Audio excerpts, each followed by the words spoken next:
C'en était même pour le président de la CENI qui est là, la CENI qui assure la supervision de l'ensemble des opérations du processus et des opérations électorales.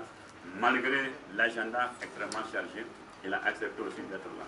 Je voudrais, pour terminer, remercier tout le monde, très sincèrement, et je suis ravi de l'intérêt que vous portez vraiment à ces dispositifs, que vous portez de façon générale aux élections, qui sont un passage obligé de la démocratie. Je vous remercie.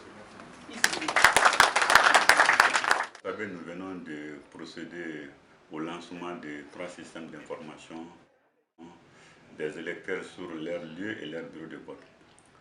Et si la carte NINA a permis de restaurer la confiance des électeurs, j'allais dire de tous les acteurs dans le système électoral en général et dans le fichier électoral en particulier, malheureusement, elle n'a pas permis de résoudre les difficultés qui sont liées en fait à l'orientation des électeurs, c'est-à-dire à l'identification des lieux et des bureaux de vote. Tout simplement parce que cette carte ne porte pas ces informations. C'est pour cela que la 2G, vraiment dans le souci de renforcer la transparence du fichier électoral, d'une part, et de renforcer, de favoriser surtout la participation des citoyens au scrutin du 20, a mis au point 3 systèmes d'information.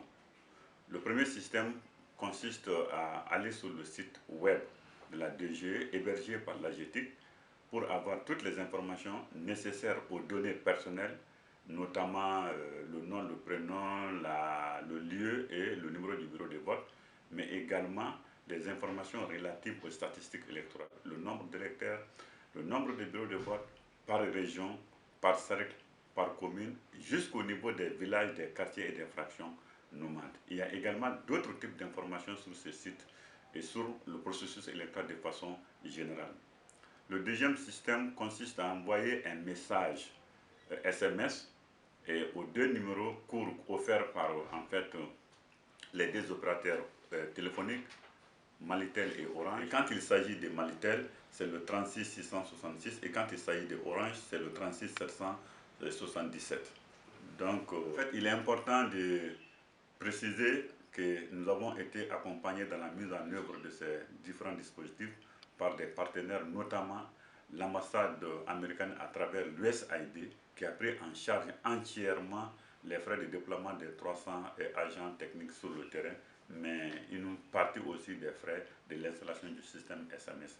À cela, je veux associer les 2 opérateurs téléphoniques, Orange, Mali et Malitel.